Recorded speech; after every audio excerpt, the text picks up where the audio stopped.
Hello everyone. ഇനി വരുന്ന degree പ്രിലിംസിന് ചോദിക്കാൻ സാധ്യതയുള്ള കുറച്ച് പുരസ്കാരങ്ങൾ നമുക്ക് ഓടിച്ചൊന്ന് നോക്കിയാലോ?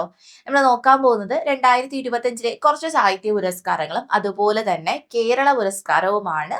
ജസ്റ്റ് ഒന്ന് ഓടിച്ചു നോക്കാനായിട്ട് പോകുന്നത്. ഇത് നിങ്ങൾക്ക് ഹെൽപ്ഫുൾ ആയിരിക്കും എന്ന് തന്നെ വിചാരിക്കുന്നു. സോ നോക്കാം. സാഹിത്യ പുരസ്കാരങ്ങൾ 2025 അപ്പൊ 2025 എഴുത്തച്ഛൻ പുരസ്കാര ജേതാവ് ആരാണ്? ആരാണ് 2025 എഴുത്തച്ഛൻ പുരസ്കാര ജേതാവ്? നമ്മുടെ കേരളത്തിലെ അല്ലെങ്കിൽ മലയാളത്തിലെ ഏറ്റവും ഉയർന്ന സാഹിത്യ ബഹുമതി എന്ന് പറയുന്നത് എഴുത്തച്ഛൻ പുരസ്കാരമാണ്. അപ്പൊ എത്ര ലക്ഷം രൂപയാണ് എഴുത്തച്ഛൻ പുരസ്കാരത്തിന്റെ സമ്മാന തുക എന്ന് നിങ്ങൾക്ക് അറിയാമോ? 5 ലക്ഷം രൂപയാണ്. പലപ്പോഴും ചോദിച്ചിട്ടുണ്ട്. 5 ലക്ഷം രൂപയാണ് എഴുത്തച്ഛൻ പുരസ്കാരത്തിന്റെ സമ്മാന തുക എന്ന് പറയുന്നത്. അതും പ്രശസ്തി പത്രവും കൂടെയാണ് കൊടുക്കുന്നത്. അപ്പോൾ ആരാണ് ഇതിന്റെ ജേതാവ് എന്ന് പറയുന്നത്? 2025 കേട്ടോ. ആരാണ്? KG ശങ്കരപ്പിള്ളയാണ്. മറന്നു പോകരുത്, KG ശങ്കരപ്പിള്ള. ഇപ്പൊ തന്നെ പഠിച്ചു വെക്കുക. KG ശങ്കരപ്പിള്ളയാണ് 2025 എഴുത്തച്ഛൻ പുരസ്കാര ജേതാവ്. അപ്പോ നമുക്കൊരു ക്വസ്റ്റ്യൻ മനസ്സിൽ വരുമല്ലോ, 2024 ജേതാവ്. PSC പലപ്പോഴും അങ്ങനെയും ചോദിക്കാറുണ്ട്, അതിന് മുന്നത്തെ വർഷത്തെയും ചോദിക്കാറുണ്ട്. സോ 2024 ആരാണ്? NS മാധവനാണ്. NS മാധവനാണ് 2024 ജേതാവ്. അപ്പോ KG ശങ്കരപ്പിള്ള, KGS എന്നറിയപ്പെടുന്ന KG ശങ്കരപ്പിള്ളയുടെ കുറച്ച് പുസ്തകങ്ങൾ നമുക്കൊന്ന് നോക്കാം. ചിലപ്പോ അങ്ങനെ പുസ്തകങ്ങൾ തന്നിട്ടും അദ്ദേഹം ഇത് ആരുടേതാണ് എന്ന് ചോദിക്കാൻ സാധ്യതയുണ്ട്. അതിനാൽ ഞാൻ ഭ്രാന്തനായില്ല KGSന്റെ പുസ്തകമാണ്. മരിച്ചവരുടെ മേട്, ദൂരത്ത് എന്ന് പറയുന്ന ഒരു പുസ്തകം അദ്ദേഹം എഴുതിയിട്ടുണ്ട്. Trees of Kochi and other poems എന്ന് പറഞ്ഞ ഒരു പുസ്തകമുണ്ട്. പൂക്കൈത എന്ന് പറയുന്ന ഒരു പുസ്തകവും നമ്മുടെ KGSന്റേതാണ്. അടുത്തത് ഈ എഴുത്തച്ഛൻ പുരസ്കാരം, ഈ പേരിന് പിന്നിൽ നിങ്ങൾക്ക് അറിയാമായിരിക്കുമല്ലോ, മലയാള ഭാഷയുടെ പിതാവായിട്ടുള്ള തുഞ്ചത്ത് രാമാനുജൻ എഴുത്തച്ഛനെ അതിന്റെ ഒരു അനുസ്മരണമായിട്ടാണ് നമ്മൾ എന്ത് ചെയ്യുന്നത്, നമ്മൾ ഈ ഒരു പേര്, ഈ ഒരു മലയാളത്തിലെ ഏറ്റവും മികച്ച സാഹിത്യ പുരസ്കാരത്തിന് ഈ ഒരു പേര് നൽകിയിട്ടുള്ളത്. 5 ലക്ഷവും പ്രശസ്തി പത്രവും മറന്നു പോകരുത്. അടുത്തത് 49ാമത് വയലാർ രാമവർമ്മ സ്മാരക സാഹിത്യ പുരസ്കാരം ലഭിച്ചത് ആർക്ക്? 49ാമത്തെ വയലാർ അവാർഡ് ലഭിച്ചിട്ടുള്ളത് ആർക്കെന്നാണ് ക്വസ്റ്റ്യൻ. 2025 കേട്ടോ. 2025 49th വയലാർ അവാർഡ് ആർക്കാണ്? E സന്തോഷ് കുമാറിനാണ്. E സന്തോഷ് കുമാറിന്റെ വയലാർ അവാർഡ് ലഭിച്ചിട്ടുള്ള പുസ്തകത്തിന്റെ പേരെന്താണ്? തപോമയിയുടെ അച്ഛൻ എന്ന് പറയുന്ന പുസ്തകത്തിനാണ് അദ്ദേഹത്തിന് ലഭിച്ചിട്ടുള്ളത്. ക്യാഷ് പ്രൈസ് 1 ലക്ഷം രൂപയും വെങ്കല ശില്പവുമാണ്. കാനായി കുഞ്ഞിരാമൻ രൂപകൽപ്പന ചെയ്തിട്ടുള്ള വെങ്കല ശില്പവുമാണ് ഇതിന്റെ അവാർഡ് എന്ന് പറയുന്നത്. ആരാണ് ഇത് നേടിയിട്ടുള്ളത്? E സന്തോഷ് കുമാർ ആണ്. അദ്ദേഹത്തിന്റെ പുസ്തകത്തിന്റെ പേരെന്താണ്? തപോമയിയുടെ അച്ഛൻ. നിങ്ങൾ മറന്നുപോകാതെ നോക്കിക്കോളണം. അടുത്തത് 2025 ഓടക്കുഴൽ പുരസ്കാര ജേതാവ് ആരാണ്? ആരാണ്? EP രാജഗോപാലനാണ്. അപ്പോ 2025 ഓടക്കുഴൽ പുരസ്കാര ജേതാവ് EP രാജഗോപാലനാണ്. 2024 കിട്ടിയത് ആർക്കാണ്? K അരവിന്ദാക്ഷനാണ്. അദ്ദേഹത്തിന്റെ ഗോപ എന്ന് പറയുന്ന നോവലിനാണ് ലഭിച്ചിട്ടുള്ളത്. ഇപ്പോ കിട്ടിയ പുസ്തകം ഏതാണെന്ന് ചോദിച്ചിട്ടുണ്ട്. അതായത് ഈ രാജഗോപാലന്റെ ഏത് പുസ്തകത്തിനാണ് ഓടക്കുഴൽ അവാർഡ് ലഭിച്ചിട്ടുള്ളത് എന്ന് ചോദിച്ചു കഴിഞ്ഞാൽ ഉൾക്കഥ എന്ന് പറയുന്ന നോവലിനാണ് ലഭിച്ചിട്ടുള്ളത്. ഉൾക്കഥ ഈ രാജഗോപാലന്റെ ഉൾക്കഥ എന്ന് പറയുന്ന പുസ്തകത്തിനാണ് ലഭിച്ചിട്ടുള്ളത്. അടുത്തത് ഏറ്റവും പ്രധാനപ്പെട്ട ഒരു ക്വസ്റ്റ്യൻ ആണ്. 2025 60ാമത് ജ്ഞാനപീഠ പുരസ്കാര ജേതാവ്. നമ്മുടെ ദേശീയ തലത്തിലുള്ള ഏറ്റവും ഉയർന്ന സാഹിത്യ ബഹുമതി ഏതാണെന്ന് ചോദിച്ചു കഴിഞ്ഞാൽ ജ്ഞാനപീഠ പുരസ്കാരമാണ് അല്ലെ. ആദ്യമായിട്ട് ലഭിച്ചിട്ടുള്ളത് ഒരു മലയാളിയായിട്ടുള്ള വ്യക്തിയാണ്, G ശങ്കരക്കുറുപ്പിനാണ് ലഭിച്ചിട്ടുള്ളത്. അതിന്റെ സ്മരണാർത്ഥം അദ്ദേഹത്തിന് അന്ന് ലഭിച്ചത് ഓടക്കുഴൽ എന്ന് പറയുന്ന പുസ്തകത്തിനായിരുന്നു. അപ്പോൾ അതിന്റെ സ്മരണാർത്ഥമാണ് നമ്മൾ ഓടക്കുഴൽ അവാർഡ് നൽകുന്നത് അല്ലെ. അപ്പൊ 60ാമത് ജ്ഞാനപീഠ പുരസ്കാരം ലഭിച്ചിട്ടുള്ളത് ആർക്കാണ്? R വൈരമുത്തുവിനാണ്. R വൈരമുത്തു പ്രശസ്ത തമിഴ് കവിയും ഗാനരചയിതാവുമാണ് R വൈരമുത്തു എന്ന് പറയുന്നത്. ഇത് മൂന്നാമത്തെ ജ്ഞാനപീഠം നേടുന്ന മൂന്നാമത്തെ തമിഴ് കവിയാണ് ഇദ്ദേഹം. അഖിലൻ, ജയകാന്തൻ എന്നിവർക്കാണ് ഇതിനു മുന്നേ തമിഴ്നാട്ടിൽ നിന്ന് ലഭിച്ചിട്ടുള്ളത്. എത്ര രൂപയാണ് ഇതിന്റെ ഒരു, നമ്മൾ പറഞ്ഞു എഴുത്തച്ഛൻ പുരസ്കാരത്തിന് 5 ലക്ഷം രൂപയാണെന്നുണ്ടെങ്കിൽ അതേസമയം ജ്ഞാനപീഠ പുരസ്കാരത്തിന് സമ്മാന തുക എത്രയാണ്?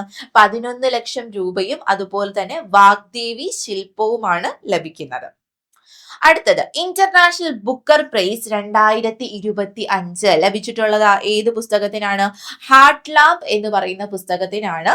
അത് എഴുത്തുകാരി ആരാണ്? കന്നഡ എഴുത്തുകാരിയായിട്ടുള്ള ബാനു മുഷ്താഖിന്റെ പുസ്തകമാണ് ഹാർട്ട് ലാമ്പ്. നന്നായിട്ട് പഠിച്ചോളുക. ഈ ഒരു ഫാക്ട് പലപ്പോഴും ചോദിക്കാൻ സാധ്യതയുള്ളതാണ്. സോ അതുകൊണ്ട് എന്ത് ചെയ്യുക, നന്നായിട്ട് ഈ ഒരു ഫാക്ട് ഓർത്തു വെച്ചേക്കുക. ബാനു മുഷ്താഖ് ആണ് 2025 ഇന്റർനാഷണൽ ബുക്കർ പ്രൈസ് ജേതാവ്. ആ പുസ്തകത്തിന്റെ പേരെന്താണ്? ഹാർട്ട് ലാമ്പ് എന്ന് പറയുന്ന പുസ്തകമാണ്. ഇത് വിവർത്തനം ചെയ്തിട്ടുള്ള വ്യക്തി, ഇംഗ്ലീഷിലേക്ക് വിവർത്തനം ചെയ്തിട്ടുള്ളത് ദീപ ഭാസ്തിയാണ്. ആരാണ്? ദീപ ഭാസ്തി. അപ്പൊ വിവർത്തകയും അതുപോലെ തന്നെ എഴുത്തുകാരിയും ഇതിന്റെ പകുതി ഈ തുക ഇവർക്ക് കിട്ടുന്ന തുക പകുതിയായിട്ടാണ് എടുക്കുന്നത്. എത്ര രൂപയാണ്? 50,000 യൂറോയാണ് ഇതിന് ലഭിക്കുന്നത്. ബാനു മുഷ്താഖും അതുപോലെ തന്നെ ദീപാ ഭാസ്തിയുടെയും ചിത്രം ഇവിടെ നമ്മൾ കൊടുത്തിട്ടുണ്ട്. അടുത്തത് ആദ്യത്തെ കന്നഡ കൃതിയാണ്. ഇന്റർനാഷണൽ ബുക്കർ പ്രൈസ് ലഭിക്കുന്ന ആദ്യത്തെ കന്നഡ കൃതിയാണ് ഇതെന്ന് പറയുന്നത്. ഇതിന് മുന്നേ 2022 ടോംബ് ഓഫ് സാൻഡ് എന്ന് പറയുന്ന പുസ്തകത്തിന് ഗീതാഞ്ജലി ശ്രീക്ക് എന്ത് ചെയ്തിട്ടുണ്ട്? ഇതുപോലെ ഇന്റർനാഷണൽ ബുക്കർ പ്രൈസ് ലഭിച്ചിട്ടുണ്ട്. അപ്പൊ ഒറ്റ നോട്ടത്തിൽ നമ്മൾ പറഞ്ഞതൊക്കെ ഒന്നും കൂടി പറയാം. 2025 എഴുത്തച്ഛൻ പുരസ്കാരം ലഭിച്ചിട്ടുള്ളത് KGSനാണ്. എത്ര രൂപയാണ് ലഭിക്കുന്നത്? 5 ലക്ഷം രൂപയാണ് അദ്ദേഹത്തിന് ലഭിക്കുന്നത്. വയലാർ പുരസ്കാരം ലഭിച്ചത് 49ാമത് വയലാർ പുരസ്കാരം ലഭിച്ചത് സന്തോഷ് കുമാറിന് തപോമയുടെ അച്ഛൻ എന്ന് പറയുന്ന പുസ്തകത്തിനാണ്. ഓടക്കുഴൽ പുരസ്കാരം ലഭിച്ചത് ഏതാണ്? ഉൾക്കഥ എന്ന് പറയുന്ന പുസ്തകത്തിന് EP രാജഗോപാലനാണ് ലഭിച്ചിട്ടുള്ളത്. 60ാമത് ജ്ഞാനപീഠ പുരസ്കാരം 2025 R വൈരമുത്തു, തമിഴ് എഴുത്തുകാരനും ഗാനരചയിതാവുമായിട്ടുള്ള R വൈരമുത്തുവിനാണ് ലഭിച്ചിട്ടുള്ളത്. 11 ലക്ഷം രൂപയാണ്. അതുപോലെ തന്നെ ഇന്റർനാഷണൽ ബുക്കർ പ്രൈസ് ലഭിച്ചിട്ടുള്ളത് ബാനു മുഷ്താഖിനാണ്. എത്ര രൂപയാണ് വരുന്നത്? 50,000 യൂറോയാണ് വരുന്നത്.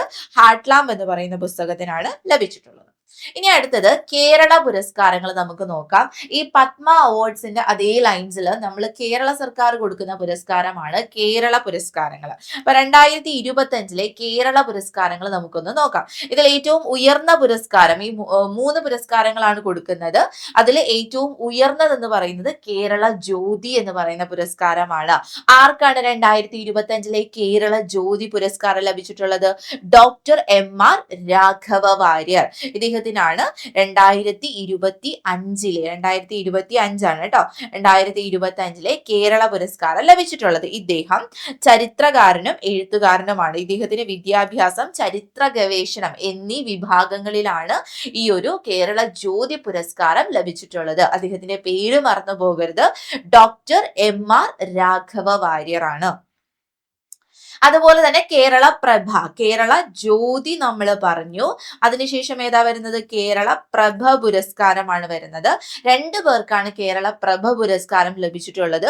PB അനീഷ് കാർഷിക മേഖലയിലുള്ള സംഭാവനയ്ക്കാണ് നൽകിയിട്ടുള്ളത്. PB അനീഷിനാണ് ലഭിച്ചിട്ടുള്ളത്. അതുപോലെ തന്നെ രാജശ്രീ വാര്യർ, ഭരതനാട്യം നർത്തകിയായിട്ടുള്ള രാജശ്രീ വാര്യർ, ഇവരുടെ 3 പേരുടെയും ചിത്രങ്ങൾ ഇവിടെ കൊടുത്തിട്ടുണ്ട്. രാജശ്രീ വാര്യരും അതുപോലെ തന്നെ അനീഷിന്റെയും ചിത്രങ്ങൾ നിങ്ങൾക്ക് ഇവിടെ കാണാനായിട്ട് സാധിക്കും. അതുകൊണ്ട് പഠിക്കാം ഏതൊക്കെയാണുള്ളത്. കേരള പ്രഭ പുരസ്കാരങ്ങൾ ലഭിച്ചിട്ടുള്ളത് ആർക്കാണ്? PB അനീഷ്, അതുപോലെ തന്നെ രാജശ്രീ വാര്യർ. കേരള ജ്യോതി പുരസ്കാരം ലഭിച്ചിട്ടുള്ളത് MR രാഘവ വാര്യറിനാണ് ലഭിച്ചിട്ടുള്ളത്. അടുത്തത് കേരള ശ്രീ പുരസ്കാരം ലഭിച്ചിട്ടുള്ളവർ ആരൊക്കെയാണ്? ഇതിൽ ഏറ്റവും ഈ 3 വിഭാഗത്തിൽ ഏറ്റവും ലോവർ പൊസിഷനിലുള്ളതാണ് കേരള ശ്രീ പുരസ്കാരം. ആദ്യം വരുന്നത് കേരള ജ്യോതി MR രാഘവ വാര്യർക്ക് ലഭിച്ചു. അതുപോലെ തന്നെ കേരള പ്രഭ പുരസ്കാരം 2 പേർക്ക്, അനീഷിനും അതുപോലെ തന്നെ രാജശ്രീ വാര്യർക്കുമാണ് ലഭിച്ചിട്ടുള്ളത്. അതുപോലെ തന്നെ ഇനിയിപ്പോ ഏതാണ്? കേരള ശ്രീ പുരസ്കാരങ്ങൾ ലഭിച്ചിട്ടുള്ളത് ആരൊക്കെയാണെന്ന് നോക്കാം. ഒന്ന് ശശികുമാർ ആണ്. ഏഷ്യാനെറ്റിന്റെ സ്ഥാപകനായിട്ടുള്ള ശശികുമാറിനാണ് ആദ്യമായിട്ട് കേരളശ്രീ ലഭിച്ചിട്ടുള്ളത്. ഈ വർഷത്തിൽ 2025 ലഭിച്ചിട്ടുള്ളത്. അതുപോലെ തന്നെ മറ്റൊരു വ്യക്തി ആരാണ്? ഷഹൽ ഹസൻ മുസ്ലിയാർ ആണ്. ഇദ്ദേഹത്തിന്റെ വിദ്യാഭ്യാസ സേവനം, വിദ്യാഭ്യാസം എന്ന് പറയുന്ന ഒരു മേഖലയിലാണ് ഷഹൻ ഹസൻ മുസ്ലിയാർക്ക് എന്ത് ലഭിച്ചിട്ടുള്ളത്? കേരള ശ്രീ പുരസ്കാരം ലഭിച്ചിട്ടുള്ളത്. അടുത്തത് MK വിമൽ ഗോവിന്ദ്, ജെൻ റോബോട്ടിക്സ്, ഇതുമായിട്ട് ഈ ഒരു മേഖലയുമായിട്ട് ബന്ധപ്പെട്ടാണ്, റോബോട്ടിക്സ് ആൻഡ് ടെക്നോളജി ഈ ഒരു മേഖലയുമായി മേഖലയുമായിട്ട് ബന്ധപ്പെട്ടാണ് MK വിമൽ ഗോവിന്ദിന് ഈ ഒരു പുരസ്കാരം, കേരള ശ്രീ പുരസ്കാരം സ്ഥാപിച്ചിട്ടുള്ളത്. അദ്ദേഹത്തിന്റെ ആ സ്ഥാപനത്തിന്റെ പേരാണ് ജെൻ റോബോട്ടിക്സ് എന്ന് പറയുന്നത്. അവിടുത്തെ സഹസ്ഥാപകനാണ് MK വിമൽ ഗോവിന്ദ്. അതുപോലെ തന്നെ അടുത്ത കേരളശ്രീ ലഭിച്ചിട്ടുള്ള വ്യക്തിയാണ് ജിലു മോൾ മാരിയറ്റ് തോമസ്. അവർക്ക് കൈകളില്ലെങ്കിലും അവർ എന്ത് ചെയ്തിട്ടുണ്ടായിരുന്നു, അതിനെയൊക്കെ അതിജീവിച്ചിട്ട് മുന്നോട്ട് വന്ന ഒരു വ്യക്തിയാണ് ജിലു മോൾ മാരിയറ്റ് തോമസ് എന്ന് പറയുന്നത്. അവർക്കും ഈ വർഷത്തെ 2025 കേരളശ്രീ പുരസ്കാരം ലഭിച്ചിട്ടുണ്ടായിരുന്നു. പിന്നെ അവസാനമായിട്ടാണ് അഭിലാഷ് ടോമിക്കാണ് ലഭിച്ചിട്ടുള്ളത്. നമുക്കറിയാം അല്ലെ, അഭിലാഷ് ടോമിയെ നമ്മൾ എപ്പോഴും ന്യൂസിൽ കാണുന്ന ഒരു വ്യക്തി തന്നെയാണ്. ലോകം ചുറ്റിയ സാഹസികനായ നാവികനാണ് അഭിലാഷ് ടോമി എന്ന് പറയുന്നത്. അപ്പൊ അദ്ദേഹത്തിനും ഈ വർഷത്തെ 2025 കേരളശ്രീ പുരസ്കാരം ലഭിച്ചിട്ടുണ്ട്. അപ്പൊ ഓടിച്ചൊന്ന് നോക്കാം ആരൊക്കെയായിരുന്നു എന്നുള്ളത്. കേരള ജ്യോതി ആരാണ്? MR രാഘവ വാര്യർ. ഞാൻ റിപ്പീറ്റഡ് ആയിട്ട് പറയുന്നതെന്ന് വെച്ച് കഴിഞ്ഞാൽ ഈ ക്ലാസ് കാണുമ്പോൾ നിങ്ങളത് പഠിച്ചു കഴിയണം, അതിനുവേണ്ടിയാണ് റിപ്പീറ്റഡ് ആയിട്ട് പറയുന്നത്. അപ്പൊ കേരള ജ്യോതി പുരസ്കാരം ലഭിച്ചത് ആർക്കാണ്? MR രാഘവ വാര്യർ ആണ്. കേരള പ്രഭ പുരസ്കാരം PB അനീഷിനും രാജശ്രീ വാര്യറുമാണ്. കേരള ശ്രീ പുരസ്കാരങ്ങൾ ആർക്കൊക്കെയാണ്? ശശികുമാർ ഏഷ്യാനെറ്റിന്റെ സ്ഥാപകൻ, ഷഹൽ ഹസൻ വിദ്യാഭ്യാസ മേഖലയിലുള്ള സംഭാവനയാണ്, വിമൽ ഗോവിന്ദ് ജെൻ റോബോട്ടിക്സിന്റെ സഹസ്ഥാപകനാണ്, ജിലുമോൾ മാരിയറ്റ് തോമസ് ആരാണ്? തന്നെ പ്രതിസന്ധികളെ മറികടന്ന് മുന്നോട്ട് വന്നിട്ടുള്ള ഒരു വ്യക്തിയാണ്. അതുപോലെ തന്നെ അഭിലാഷ് ടോമി സാഹസികനായ നമ്മുടെ കേരളത്തിൽ നിന്നുള്ള ലോകം ചുറ്റിയിട്ട് വന്നിട്ടുള്ള നാവികനാണ് അഭിലാഷ് ടോമി. സോ ഇത്രയും പേർക്കാണ്, 5 പേർക്കാണ് കേരള ശ്രീ പുരസ്കാരം ലഭിച്ചിട്ടുള്ളത്. 2 പേർക്കാണ് കേരള പ്രഭ പുരസ്കാരം, കേരള ജ്യോതി പുരസ്കാരം ഒരാൾക്കാണ്. സോ ഈ പുരസ്കാരങ്ങൾ, നമ്മൾ ഇന്ന് പറഞ്ഞിട്ടുള്ള പുരസ്കാരങ്ങൾ എന്ത് ചെയ്യുക, നിങ്ങൾ നന്നായിട്ടൊന്ന് നോക്കിയിട്ട് പോവുക. ഇനി വരാൻ പോകുന്ന എക്സാമിന് നിങ്ങൾക്ക് ഈ വീഡിയോ നന്നായിട്ട് ഹെൽപ്ഫുൾ ആണെന്ന് വിശ്വസിക്കുന്നു. നിങ്ങൾക്ക് ഇതിന്റെ നോട്ട് വേണമെന്നുണ്ടെങ്കിൽ KS മെന്ററിന്റെ ടെലഗ്രാം ചാനലിൽ നോക്കിയാൽ മതി, അവിടെ നോട്ട് ഉണ്ടാവും. സോ എല്ലാവർക്കും നല്ലൊരു എക്സാം ആശംസിക്കുന്നു. നന്നായിട്ട് പോയിട്ട് എഴുതിയിട്ട് വരാം.